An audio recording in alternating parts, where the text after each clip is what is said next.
Shall we get on to the Conservative Civil War? The phony Civil War. It's the phony Civil War. That's crucial. Is Peter Hitchens going to write a book about this one? Well, probably not. The calm before the storm. He's always unpredictable, at least. Well, it's sort of in the genes, isn't it? The Hitchens family. I shouldn't have mentioned his name. I'm sorry. You're getting some trouble from him at the moment, aren't you? No. I'm not personally, and I'm not looking forward to the later on Twitter. So let's just carry on. Right. So apologies in advance for bringing up the Conservative Party and for bringing up the election. I don't know if people are bored of election talk. But as everyone knows, there is now a Tory rump of just 121 or so MPs left. You can see the rough breakdown on the map there, much depleted from their 2019 achievement under the political realignment built by Boris Johnson and then immediately betrayed by Boris Johnson and just about everyone who had a hand in what's gone on in Britain over the last 5 years. But in my view, so there's a fight for the soul of the Conservative Party going on. You'll see all sorts of tedious, slightly platitudinous headlines to that effect in all of the national newspapers. But in my view, rumours of a civil war in the party have been greatly exaggerated. If there is one, its foregone conclusion, I think, will make it look exceedingly phony and pointless in retrospect. And the reason why I say how gay, race, communist is the Tory party going to be after this civil war? As gay, race, communist as it is at the moment, which is why it's a phony civil war. Oh, okay, so it's just nothing changed. Yeah, it has a foregone. Yeah, I think it has a foregone conclusion baked into it. Because they could always go a little bit more, couldn't they? Oh, they might intensify, but that's going to be the only question. Oh, thank God. I thought we were dealing with a completely different party for a moment. In many ways, I think this makes things a lot easier, but what I'm saying is that, and it should become clear over the course of this segment why I think this, but I think as people on the right who are very keen to see, or even many people who are not economically on the right, but people who are sort of culturally and socially on the right and who are sort of patriotic people who care about this country and its people should not get too invested in the Conservative Party civil war because I think there's very little to be enjoyed from it as a spectacle and even less to be achieved from it as for people like us. And this is because the vast majority from what I've been able to garner on social media and through other mediums, and particularly at CCHQ, the higher ups, the top brass who really run things. I think I wish I'd included this in the segment. Stephen Edgington sent me a text message. Stephen Edgington of GB News, friend of both the Lotus Eaters in the New Culture Forum, sent me a text message the other day asking me to comment on a GB News piece he was rustling up. I don't actually know whether my comment made it into his piece, but and I didn't include it. But apparently, in the course of the election, this was the day before the election, in CCHQ, they had all of the trans flag, all of the progress flag, all of that stuff was the office was completely smothered in that. So CCHQ is clearly captured, and those are the higher ups, the people who will really dictate how things go on. In the aftermath of this historic defeat, but so both CCHQ and people in the sort of centrist dad punditry class seem intent on learning all of the wrong lessons. Does look like that, doesn't it? From the historic defeat. Well, I'm so glad that certain people decided to make a crusade to ensure that the party didn't get 0 seats. You want to flesh out that comment? No, I think I'll leave it. You don't want to be I'll leave that hanging. I don't want the ads. And stubbornly, so drawing all of the incorrect conclusions and stubbornly ignoring all of the correct ones, and so they seemingly incapable of sober self-reflection, self-examination, self-criticism, the beginnings of wisdom. They have instead sort of gone into full-blown huffy teenager mode. And so, if we can go to the next slide, I'm not gifted. Oh, here we go. Okay. It happened almost by magic. Do I just click next? Is it that simple? Yes, it is. Right, okay, very good. So Tom Jones, whom I like very much, and I couldn't actually. So I'll read it first. Watching several Sky News commentators, Joe Johnson, Boris Johnson's younger brother, Andy Burnham, assert the Tories' problem is that they are reform light. Our net immigration figures approaching 1 million, the highest tax burden since World War II and highest spending since the 70s, part of Reform's policy platform, an obviously correct point by Tom Jones. I remember I was watching Sky News at the time as well, because I happened to be in Poland during the election and we can't access the BBC. So I was watching, I was part of a group of people who were watching it on Sky News. And I actually saw Joe Johnson's comments. They didn't make a huge amount of sense at all. That's to be expected. And I would have I would have drawn up the clip, but he's clearly not a huge draw. Sky News have not been promoting it on their social media, so I've just got Tom Jones's testimony there, but I can vouch for it that these were precisely the kind of claims that Joe Johnson and other people in the Conservative Party have been making, that a kind of imaginary lurch to the right is responsible for the Conservative defeat. Where? I take this isn't the Welsh singer Tom Jones. No. Yeah, like you see people like Rory Stewart, and all the wets Who voted like that, what? Labour or Lib Dem? I think he voted. No, it was Green. I think he threatened to. Yeah. I think it was Green or Labour that he was going to vote for, wasn't it? Yeah, just like some weirdo puppet of some shadowy globalist who knows what. They're basically saying, the idea that the Tories should go back to actual conservatism with a small c is sort of crazy. They need to be more wet, if anything. Precisely. I mean, then they haven't learned anything then. They're sort of kind of deliberately refusing to learn any lessons. Totally. Then, it seems. Totally, and highly adjacent to Rory Stewart, who we'll get more on him later, actually. Rory Stewart, to remind everybody, who has a podcast with Alistair Campbell. Yes. Says everything you need to know right there, doesn't it? There you go. Well, that's the uni party in action. My favourite thing about that is that I do sometimes tune into that because I read The Economist all the time, so I'd like to get I view it as a sort of very helpful and instructive portal into the centrist, liberal dad, midwit, normie mind to watch these sorts of things and to read that sort of material. And I always look at the comments as well, and it's so hilarious when you see people comment things like, gosh, it's so refreshing to see people who are so politically at odds disagreeing with each other in a really, really amiable way. I'm like, oh my gosh, there's a cigarette paper separating those two people. Fundamentally. Jesus Christ. What do they think politics is? They'll get Gary Lineker on as a guest. Exactly. And, contentious debate. Again, what you're experiencing watching that podcast is the liberal establishment consensus. Yes. Being fed to you. That's what you're experiencing. Indeed. a circle jerk. Yeah, so Sorry, is that a bit too No, that's fine. Go for it. David Gauke is making exactly the same point. I think he's now actually out of the party, but I guarantee you that he will be regarded as one of the sensible figures on the right by precisely the kinds of people who are the top brass in CCHQ. And he now writes for the New Statesman. The Tories will keep losing if they chase reform votes. My New Statesman piece on why a party that needs to recover a reputation for competence and integrity can't win by making big, undeliverable and populist promises. And it's worth saying here that low immigration levels, which is obviously what he's referring to there, sort of, undeliverable promises, were somehow possible in the 1990s. And this is particularly ironic because the 1990s are regarded by people like David Gauke as a kind of golden age, the early 1990s of Conservative governance, led by sensible centrists like John Major. John Major even wrote a very, very warm, what would be the word, a very warm review of this book that David Gauke, Rory Stewart, along with another bunch of wets, have written called, that's not it. There we go. Okay. Called The Case for the Centre-Right. Now, if we can go down, I don't know how to do that. You can look at all these Tory figures who've made book chapter testimonials contributions to this book, and there they all are. Oh dear! All of these people, David Gauke, key among them. But John Major wrote a very sort of warm review of this book, and it's hilarious because by the standards that John, it's like looking at a police lineup, isn't it? Really, I wish. By the standards that people like John Major invoke today. And people who like John Major as well, their own sort of 90s paradise was some kind of Fourth Reich hellhole in terms of immigration, rates. Because if you go back, how do I go back to on the slides? There we go. Oh yeah, Andrew Neil versus. No, one more back. Oh, okay, just back to here. Yeah, just look at. I mean, 1990s doesn't particularly stand out as an era of mass immigration there, and yet people like David Gauke will today say that returning to that is undeliverable when it's precisely the period that he deifies. Well, they seem to want the stability and culture of the early 1990s, whilst keeping the insane immigration levels that we have today, not seemingly being willfully ignorant that the fact that the two are completely incompatible with one another. You had Michael Heseltine on there, the Lord Heseltine, and John Major as well. These guys are sort of die-hard pro-Labour guys. You think, because they're sort of old-school Tories, they're not necessarily sort of bought into the European project, but no, they are, like Kenneth Clarke as well, like die hard, like as much as Blair or anyone, pro-Euro, and if they could have had it, probably open borders and things. Yeah. But what I think, where this guy said, using populism, the word populism as a pejorative is just a dirty word. Populism, I reject all of that. nonsense, and I'm not having that. Because you can have left and right wing populism, can't you?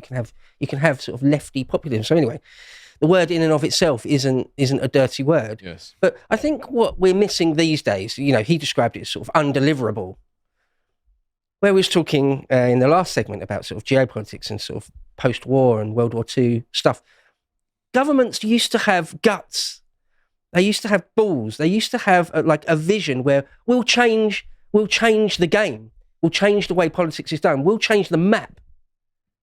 We fear nothing. Yes. There's sort of nothing we can't do, within reason, obviously, within the laws of physics. Yes. No, we'll do this massive thing which changes the world. It changes the course of history. And they'll do it all the time. Nowadays, or the idea of putting using the Royal Navy to secure the channel. Oh, it's not deliverable. It's not possible. We can't do it.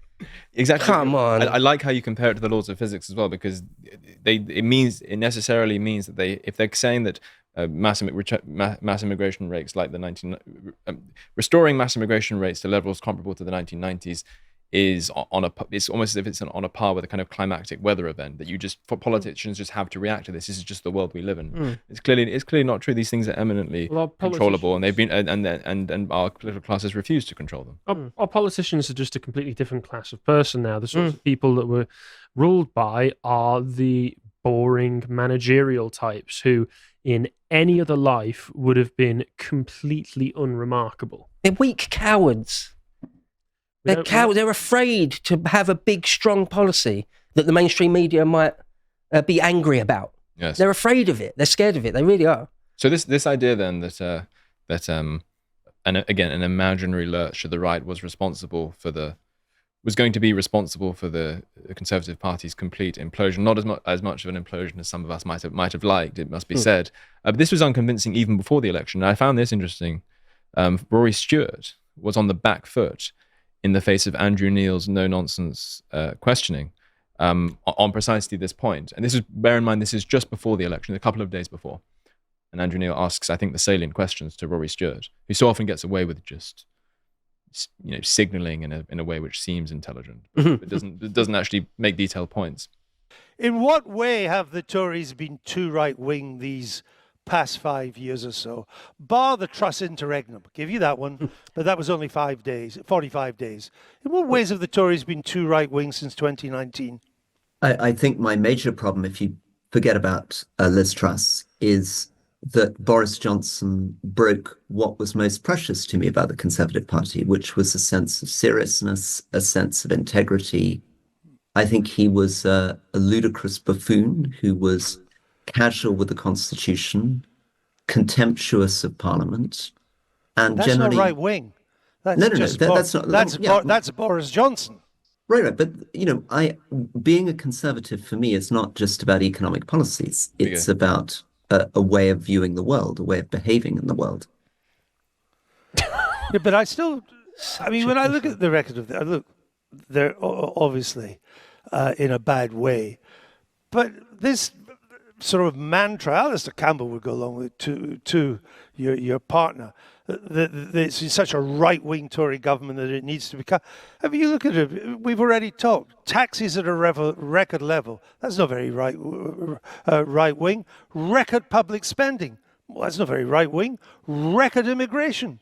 Record regulation of businesses and life. Some of that can be right, some of that can be wrong. It's not right-wing, blue in tooth and claw, is it? I agree. I mean, one of the stupid things about this election. Right, there you go then. He agrees. He completely falls under scrutiny. He's such an empty bag, isn't he, Rory Stewart? I know. He's a nothing thing. It was all guff. You don't like Boris Johnson. I don't particularly like him either. I actually would agree with some of those criticisms about Johnson being a cavalier buffoon, again, for different reasons than Rory Stewart. He would invoke things like prorogation, which is actually a perfectly legitimate constitutional device, maybe used cynically, but it is legitimate. But in any case, if he agrees, then why is he contributing books to chapters titled "The Case for the Centre-Right," or as though it makes no sense whatsoever. Well, so this was unconvincing. Why didn't he do anything? Yeah. Why didn't he do anything but make the party more left-wing? Why is he now saying, oh, we need to go back and make it even more left-wing because it was too right-wing already? Indeed. So this was unconvincing. This is before the election. And now it's even more unconvincing now because guess what? We actually have dispassionately put together data, not just vibes lacking any kind of detail. And I'm going to, well, let me preface this by saying that the really unfortunate thing, and the reason why I think this is going to be a phony civil war, is that I think this argument made by the Stewart types, the David Gauke types, the Joe Johnson types, the Penny Mordaunt types, the Jeremy Hunt types, relics of the Cameron era, will have even though they're wrong, they will have a purchase within the Conservative Party, because it is no longer duty-bound even to pretend to care about the Red Wall voters they so monumentally betrayed from 2019 onwards. And so the Red Wall collapsed in the election. We now have that evidence. And so according to a deep dive published recently by Focal Data, I highly recommend that people click on the link. I've embedded it in the show notes, but it should be available afterwards as well, which goes into all of the kind of demographic data on what happened on the 4th of July a couple of weeks ago, or whenever it was, 6 days ago. So quote from that article: Labour rebuilt the Red Wall with a vote share of 41%, despite climbing just 3 percentage points on their 2019 achievement. The party won 37 of the 38 Red Wall seats, with Ashfield, of course, the Anderson seat, going to Reform UK. The Conservatives lost all 28 Red Wall seats they won in 2019, dropping 24 percentage points in the process. And there's the supporting graphic undergirding all of that there. So that's the Red Wall, and that's now completely gone. So the parliamentary voice for people who have to impress and please those voters who are so crucial to the 29 victory now no longer exist in the Parliamentary Conservative Party, which is, of course, very crucial when it comes to deciding new leaders, when it comes to deciding new direction of travel. So that is obviously a concern. So this argument, the kind of argument that we would make, is not going to have any purchase at all. The kind of vague platitudes, hoary platitudes wheeled out by David Gauke are going to be particularly salient. And this is why, because if we turn now to the blue wall, and obviously the Tories did badly everywhere on the map. They lost seats among the blue wall as well, but nowhere near as badly. So these MPs, exactly the kind of people who are going to be more closely aligned with wets from the Cameron era like Jeremy Hunt, will be heavily incentivized to make the Conservative Party even more socially liberal, even more metropolitan, and even more globalist at a sort of policy prospectus level and at a kind of personnel level when it comes to selecting a future leader. And so these are precisely the kind of people who are going to continue blaming their overwhelming loss on this sort of imaginary lurch to the right. I wonder at what point the Conservatives, if ever, if they go down to almost nothing, at what point they will spawn a new Robert Peel, a new Thatcher. At what point will they ever win their own heart and soul back? I sort of hope they don't. Maybe that's just too spiteful, but I wonder if it'll ever happen. It's not going to happen in the next leadership race. It's not, so therefore it won't happen in the next few years at the very, very least. And so whatever the outcome of this phony civil war that's underway then, whatever the outcome is not going to be that decisive, because that person is not going to emerge. And go on. So who's on the other side of this phony civil war then? So we've seen the wets. We'll get to it. Promise. All right. I mean, Suella Braverman, obviously. You've got these people in this party who are maybe we have our certain views about how we can get to that in a minute, but there are people on the party who sort of code right wing, and they are going to try and benefit from this moment as well. And whatever suspicions we might have about Suella Braverman's own personal motive, whether she was an effective Home Secretary, there are all these criticisms which can still be made. I readily grant that. So, people like Robert Jenrick is going to try and make a kind of right-wing immigration restrictionist pitch as well, I would suspect. But the question is there any point in having this civil war in the first place? I mean, because I think its foregone conclusion is so set in stone, and it's partly because of data like this. So I'll just read out quickly, because I think we're sensitive on time as well. So again, from Focal Data, again, well worth reading. The Liberal Democrats won a majority of blue wall seats, with the party picking up 23 of these 43 seats that were won by the Conservatives in 2019. Labour's vote share, 17%, did not move one bit, but the party gained 9 seats. Again, the story of the night. Labour is not particularly popular. They're benefiting from people staying at home, people not voting Tory, voting Reform, whatever it might be, with the Conservatives reduced to just 11. So there are still 11 Conservative MPs, which is 10% of 10. 11 too many. 11 too many, who are going to be wanting to impress these sorts of voters. So I think the argument that people like Stewart and Gauke and Amber Rudd and all of these people make is going to have a particular purchase, not just because of those 11 MPs, but certainly they're going to have more purchase than would be the case if there was a kind of huge red wall rump left over. There are some people, it must be said, rather than just being relentlessly negative, who do seem to get it. Again, the point is it doesn't really matter that much. Miriam Kate lost her seats, but she put out this on X, a perfectly shrewd remark. The Conservative Party must be honest about what happened. Our voters stayed at home or moved to Reform. That's clearly the lesson of the night. They didn't go to Labour. Labour's vote share was not at all impressive. The future for the party does not lie in liberalism or progressivism. We must be firmly conservative, lean into the realignment of 2019 at a policy level, not just at a personnel Johnson-loving level, if we want to win back our base. We also had Robert Jenrick, who did hold on to a seat and who I imagine is going to try and be precisely that kind of Peel figure. I'm saying my point is that I don't think he will succeed, and I don't think he happens to be that person anyway. No. Who said, "We have just suffered our worst ever defeat. We lost because we failed to deliver the strong economy, NHS, and border we promised." Slightly less guns a-blazing than Miriam Cates. To recover, we must defend all that we got right while confronting what we got wrong. Again, it's quite corporate CEO type pros and cons stuff, but he does get the fact that it was a failure to deliver rather than making promises which are overwrought, which is what David Gork's trying to say. And then obviously, no surprise to see that Eric Kaufman, one of the shrewdest observers in the business and a friend both to this show and to the New Culture Forum, perfectly grasped why the Tories lost so monumentally. He actually quotes data from this Focal Data page that I keep saying people should read, and they really should. The Tories held their Remain vote and lost much of their Leave vote. Look at that monumental difference between them holding the Remain and a 42-point drop among Leave voters. Astounding that there are still Tory voices calling for the party to move to the cultural left, ! That speaks volumes, doesn't it? It really does. That is the betrayal that people felt. Yeah.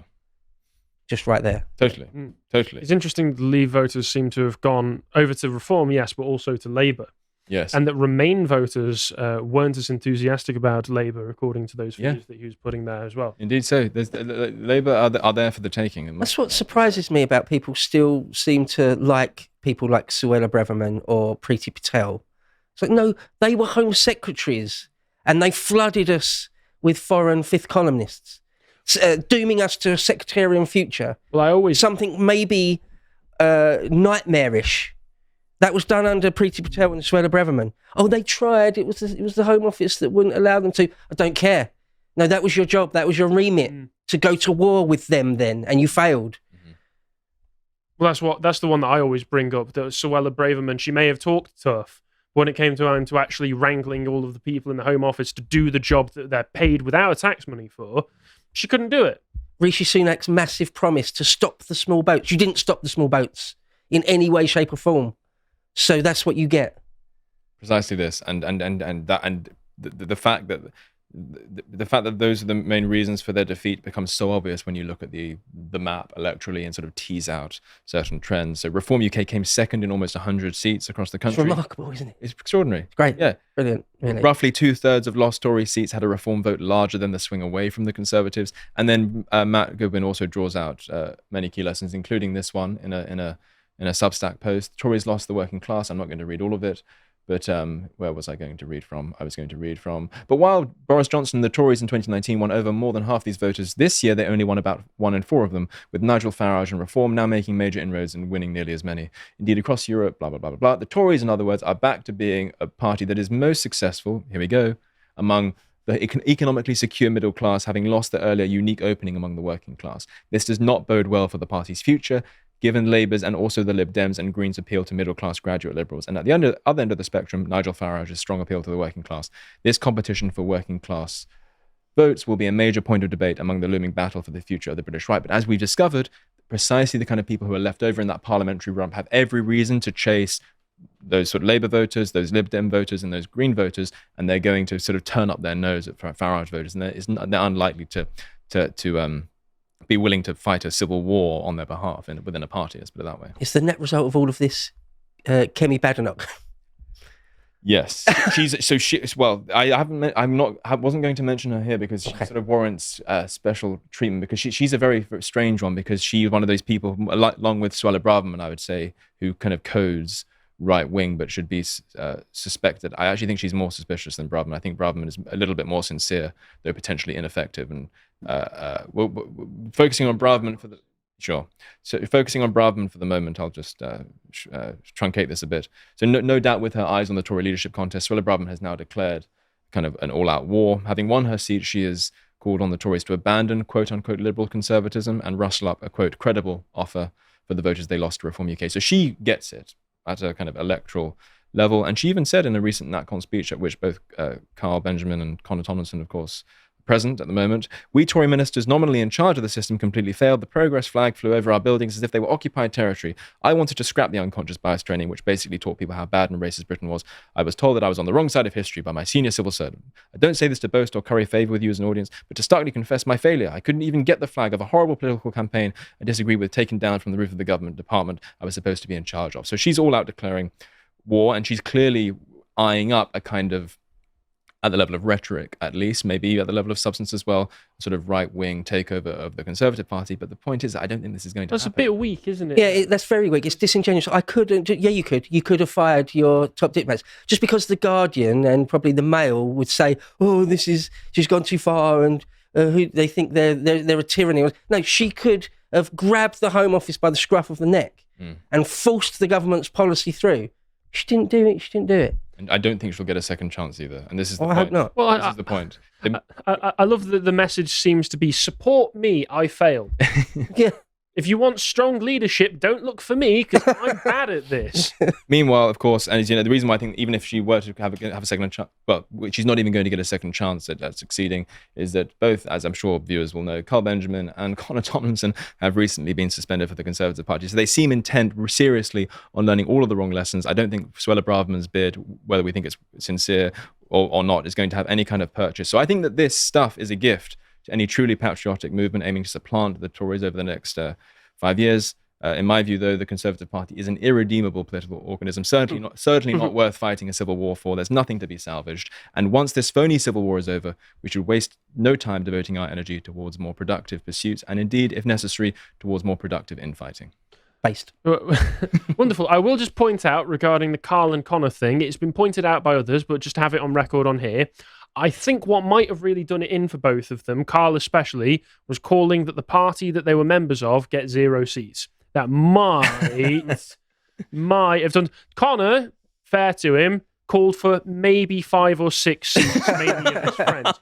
But calling for the destruction of your own party might be why they kicked It might have irked a few people down at CCHQ. Yeah. I hope you appreciated that segment from the podcast of the Lotus Eaters. And if you want to see more of what we're doing, you can check out our election night live stream talking all about the UK election. It was a behemoth 10 hours, and you can watch us slowly unravel. And if you want to see all of the other work we're doing, we post links to everything that we're releasing on our Twitter. Thank you for watching, and goodbye.